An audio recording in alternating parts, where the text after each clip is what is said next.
In the early 19th century, it became one of the largest countries in the world. The new nation stretched across thousands of miles, covering lands that today belong not only to Mexico, but also to the United States and parts of Central America. This independence came after a long struggle against Spanish rule. The Spanish, once the strongest power in the Americas, were finally defeated and pushed out of most of North America. For Mexicans, it was a moment of triumph. After years of fighting and sacrifice, they had removed their colonial rulers and could now shape their own destiny.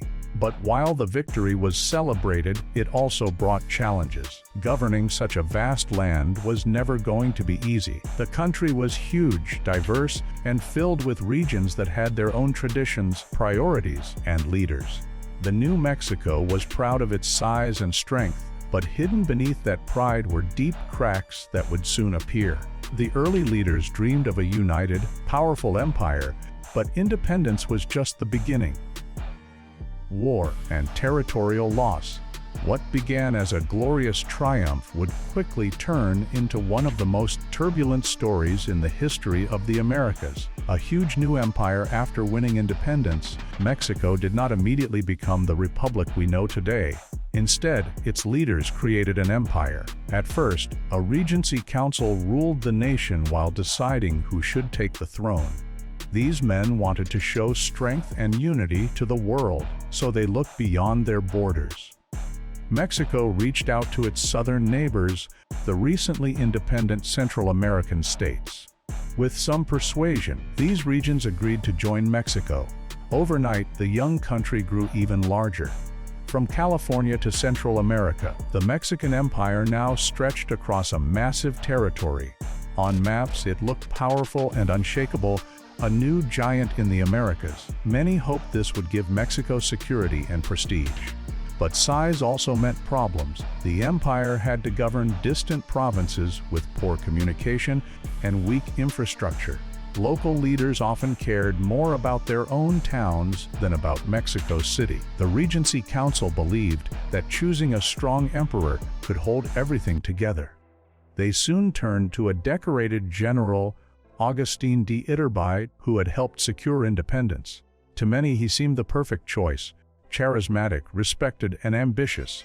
In 1822, he was crowned as Emperor Augustine I. Mexico had achieved a vast empire, but beneath the surface, unity was fragile. Emperor Augustine crowned in 1822, the Regency Council declared that Augustine Abdicates, the general who had led Mexico to independence, would become emperor. He was crowned as Emperor Augustine I in a grand ceremony meant to show stability and power. Many Mexicans celebrated, believing a strong monarch could hold the vast and diverse nation together. Augustine was seen as a hero, a man who had freed the country from Spain and could now guide it into a bright future. Yet, from the start, problems grew. Required cooperation, but Augustine ruled with a heavy hand. He showed absolutist tendencies, limiting the voice of Congress and ignoring critics. This upset both civilians and the army, who had hoped for more freedom after independence. Tensions rose quickly, and soon rebellions broke out. His dream of being the unifying figure began to collapse. By 1823, the same people who had crowned him saw him as a threat to liberty. Facing military pressure and growing unrest, Augustine realized his empire could not survive under his rule. After just a short time as emperor, he abdicated the throne and went into exile, leaving Mexico searching once again for stability. Augustine abdicates by 1823. Emperor Augustine I's rule had become unbearable for many in Mexico. His absolutist style, which limited freedoms and dismissed the voices of those in Congress, created anger across the empire. The army, once his greatest support, turned against him when he tried to silence criticism and consolidate power in his own hands. Instead of uniting Mexico, Augustine's crown deepened divisions. Rebellion spread, and leaders who had once admired him now demanded change. The empire, still young and fragile, could not afford constant unrest. Pressured from all sides, Augustine realized that his position was impossible to hold. Rather than fight a civil war he could not win, he chose to step down. In March 1823, he abdicated the throne and went into exile, ending Mexico's short-lived monarchy. His fall left the country without a clear path forward. The empire had collapsed almost as quickly as it had been built, and what remained was a republic struggling to define itself. Hopes for stability gave way to uncertainty. Leaders in Mexico City now faced the enormous challenge of governing a nation still reeling from independence, rebellions, and the sudden loss of its emperor. It was one of the darkest moments arrived when the sitting president was removed and killed by his own vice president. This shocking act sent fear through the nation and proved that loyalty meant little in the capital. The military, already powerful, became even more central in politics. Generals used their armies to back certain leaders or to topple them when they disapproved. Civilian authority weakened as men with guns decided who ruled. For ordinary Mexicans, this constant turmoil meant uncertainty and instability. Markets suffered, taxes were unreliable, and law enforcement broke down. Instead of focusing on uniting the nation or protecting its borders, the capital was consumed by infighting. Every new government promised stability, but none lasted long enough to deliver it. These power struggles in Mexico City created the conditions for ambitious military leaders like Antonio El López de Santa Anna to rise and seize control of the republic in the years ahead. Santa Anna rises out of Mexico's chaos emerged a figure who would dominate its politics for decades: General Antonio El López de Santa Anna. At first, he presented himself as a defender of liberty, leading rebellions against corrupt governments and gaining popular support. His victories on the battlefield made him a national hero, and many Mexicans believed he could bring order to the unstable republic. In 1835, Santa Anna seized power, overthrowing the existing government and repealing the Constitution of 1824. He replaced Mexico's federal system with a centralist one, concentrating authority in the capital. At first, some saw this as necessary to stop the endless rebellions, but soon his rule revealed itself as harsh and authoritarian. By abolishing local autonomy, he enraged many provinces that had once supported federalism. Rebellions erupted across the nation, each fueled by anger at Santa Anna's betrayal of earlier promises. Instead of unity, Mexico fell into deeper divisions. The most famous of these uprisings took place in Texas, where settlers and local leaders rejected his authority. Santa Anna's determination to crush opposition by force would shape the future of Mexico, leading to defeats that would cost the nation vast lands and weaken its standing forever. Texas revolts, Santa Anna's decision to centralize power and strip states of their autonomy sparked rebellion across Mexico, but nowhere was resistance stronger than in Texas. The settlers there, many of whom were of Anglo-American origin, had long clashed with Mexican authorities over land rights, culture, and governance. When Santa Anna abolished the federal system, Texans saw it as a direct attack on their freedoms. Local leaders declared revolt in 1835, forming a provisional government and raising militias. At first, Mexico's leaders believed the rebellion would be easily crushed. Santa Anna himself marched north, determined to make an example of the rebels. His campaign, however, was marked by brutality. After victories at places like the Alamo, where he ordered no quarter for survivors, Texan resistance only grew stronger. Instead of intimidating the population, his cruelty united them against Mexico and drew sympathy from abroad. Volunteers and supplies poured into Texas, strengthening the revolt. The conflict quickly escalated into a full-scale war for independence.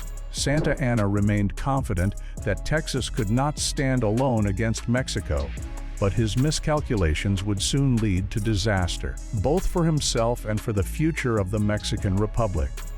Santa Anna believed that victory in Texas was certain. Convinced the rebels were weak, he split his army into smaller groups to cover more territory and garrison towns. This decision proved disastrous. In April 1836, Texan forces led by Sam Houston launched a surprise attack at the Battle of San Jacinto. In a swift and decisive battle, the Mexican army was overwhelmed, and Santa Anna himself was captured while trying to flee. The once mighty general, feared across Mexico, now found himself a prisoner of the very rebels he had sworn to crush. To save his life, Santa Anna agreed to recognize Texan independence, signing terms that his captors demanded. For him, it was survival; for Texas, it was victory. But for Mexico, it was humiliation. The government in Mexico City refused to accept Santa Anna's promises, arguing he had no right to surrender national territory. Still, with their army defeated and their leader in chains, there was little they could do. Texas effectively stood independent, and Mexico lacked the strength to reclaim it. Santa Anna's capture was a turning point, both for him and for Mexico, marking the beginning of even greater losses to come. Texas joins the United States after gaining independence. Texas did not remain alone for long. Almost immediately, Texans began asking to join the United States. For years, the U.S. delayed, wary of upsetting Mexico or creating conflict over slavery. But in 1845, Washington finally acted and annexed Texas. This decision angered the Mexican government, which had never accepted Texan independence. More importantly, Texas claimed a large stretch of land extending well beyond its original borders. When Texas became part of the United States, these claims transferred to Washington, giving the U.S. a reason to challenge Mexico. Mexican leaders protested, but they were weak, still recovering from internal divisions and prior conflicts. The annexation of Texas became the immediate spark for the Mexican-American War. Mexico feared losing more territory, and the U.S. now had a legal pretext to assert control over disputed lands. This event set the stage for one of the most significant territorial losses in Mexican history, as the young republic faced a far stronger neighbor to the north. The stage was set for a war that would reshape the map of North America forever. The Mexican-American War begins. The annexation of Texas led directly to war between Mexico and the United States in 1846. Mexico refused to recognize Texas as independent, and now the U.S. claimed vast territories that Mexico considered its own. American troops moved into disputed areas, and Mexico responded with its army, leading to the first battles. The United States had more resources, better trained soldiers, and stronger supply lines. They invaded from the north while also sending forces by sea, capturing important ports like Veracruz. Mexico's army fought bravely but was spread thin across a huge country. Cities fell one by one, and the government struggled to respond. The war was disastrous for Mexico, exposing its internal divisions and weaknesses. Many regions, already semi-independent, refused to support the government. By 1847, American forces reached Mexico City, forcing the Mexican government to negotiate. The conflict highlighted how fragile Mexico's borders were and how quickly it could lose control when facing a more powerful neighbor. This war would forever change the size and shape of the country, creating a national trauma that still influences Mexican history. Mexico loses half its land. The peace treaty signed after the Mexican-American War, known as the Treaty of Guadalupe Hidalgo in 1848, forced Mexico to give up nearly half of its territory. This included present-day California, Nevada, Utah, Arizona, New Mexico, and parts of Colorado and Wyoming. For Mexico, it was a humiliating loss. The government had tried to fight, but internal divisions, weak leadership, and the superior U.S. military made resistance almost impossible. Many Mexicans were angry, feeling betrayed by their leaders for agreeing to the treaty. At the same time, the United States gained vast land rich in resources, which fueled its growth and westward expansion. Mexico struggled to maintain control over the rest of its territory. Some regions, like Yucatan, experienced internal conflict and even declared independence temporarily. The loss of Texas, combined with this treaty, meant Mexico had shrunk dramatically from the huge empire it had been after independence. This period reshaped the country's identity and forced leaders to focus on internal stability instead of reclaiming lost lands. Mexico had learned the hard way that its borders could only be protected if the country was united and strong. Yucatan rejoins Mexico, but some land remains independent. After losing half its northern territories, Mexico still faced trouble in the south. Yucatan had broken into civil war and declared independence during the early 1840s. In 1848, the region asked for help, and Mexico saw a chance to regain control. The government sent troops and intervened, successfully reincorporating most of Yucatan into the country. However, not all areas returned. A small portion remained independent for a while due to outside support, showing that Mexico's influence was still limited. This period highlighted the fragility of the Mexican government, which struggled to enforce authority even in lands historically part of the nation. Despite these challenges, regaining Yucatan's majority territory was a rare victory in a decade of losses and humiliation. The nation slowly tried to rebuild trust and central control, but lingering unrest reminded leaders that peace and stability would not come easily. This episode showed Mexico was capable of regaining some control, but also exposed how vulnerable it had become to both internal divisions and foreign pressures. The memory of lost northern lands made the southern struggle feel even more urgent. The United States wants more. Gadsden Purchase even after the war with Mexico and the Treaty of Guadalupe Hidalgo in 1848, the United States wasn't fully satisfied with the land it acquired. For building a southern railroad route, it eyed a small strip of land in present-day southern Arizona and southwestern New Mexico. In 1853 U.S., officials approached Mexico to purchase this territory. At the time, Mexico was led by Antonio L. López de Santa Anna, who had returned to power. Fearing another war with the far stronger United States and further territorial losses, Santa Anna agreed to sell the land. This agreement, known as the Gadsden Purchase, added about 29,000 square miles to the U.S., but angered many Mexicans who saw it as another humiliation. Santa Anna's decision was so unpopular that it led to his removal from office and exile once again. The Gadsden Purchase marked the final major territorial loss to the United States, confirming that Mexico could no longer resist northern expansion. From then on, Mexico's borders would mostly remain stable, though the nation still dreamed of reclaiming lost lands despite its weakened political and military position.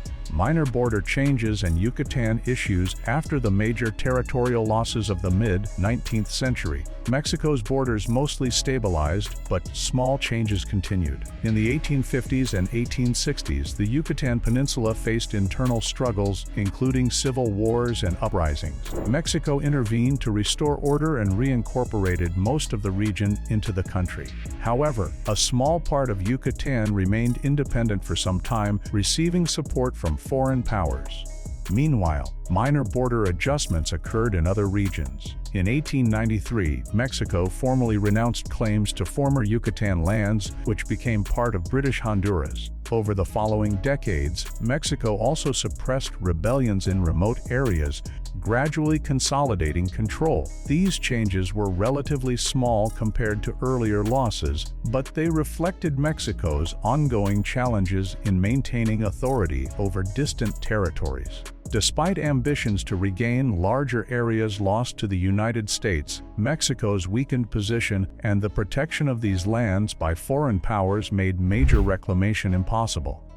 By the late 19th century, Mexico's borders had mostly settled into their modern form, setting the stage for future stability. Disputes with France and island arbitration. In the 1930s, Mexico had a minor territorial dispute with France over a small island. Both countries claimed ownership, and tensions rose as neither wanted to back down. To avoid war, they agreed to Italian arbitration. After careful consideration, the arbitrators decided in favor of France, leaving Mexico disappointed. Despite this loss, the dispute was settled peacefully, showing Mexico's preference for diplomacy over conflict in cases where military action would be difficult or costly. Later, during World War II, the United States temporarily occupied the islands after France fell to German forces. Mexico saw this as a potential opportunity to regain the territory. Mexican leaders formally requested that the United States transfer control of the islands. However, Washington was unwilling to upset its French allies, so it denied Mexico's request. While the islands remained outside Mexican control, these events highlighted Mexico's continued interest in reclaiming small territories and its strategic thinking in negotiating with powerful nations. Ultimately, diplomacy, timing, and international alliances kept the islands from returning to Mexico. Minor border adjustment with the United States. In the 1970s, Mexico experienced a very small change to its border with the United States. Over time, the Rio Grande, which served as a natural boundary, had shifted slightly due to natural movements in the river. This caused minor confusion over who owned some small pieces of land along the riverbank. Rather than letting the disagreement grow into a bigger issue, the United States agreed to hand over these tiny areas to Mexico. These changes were extremely minor and did not significantly affect the overall size or shape of the country. In fact, they are only noticeable on very detailed maps. Even though it was a small adjustment, it showed that both countries were willing to resolve border questions peacefully. After this, Mexico's borders essentially stabilized. From this point on, there were no major territorial losses or gains. Mexico remained limited to the land it controlled, mostly because its neighbors, especially the United States to the north, were too powerful to challenge. This minor adjustment was one of the last official changes to Mexico's territory, marking the near-final shape of the modern country. Mexico's borders remained stable after the minor adjustment with the United States in the 1970s. Mexico's borders stayed almost completely the same. There were no major territorial changes after that. The country's shape was finally settled, and it no longer lost or gained significant land. This stability came not because Mexico did not want more land, but because it faced powerful neighbors, especially the United States to the north, whose strength made reclaiming lost territory impossible. To the south, countries like Guatemala and Belize were also secure in their borders, often with protection or support from other nations. Over time, Mexico focused more on internal development, politics, and economy rather than trying to expand its territory. The long history of losing land in the 19th century had taught the country that confrontation with stronger nations would likely fail. Today, Mexico's borders reflect the end of a long process of loss, negotiation, and stabilization.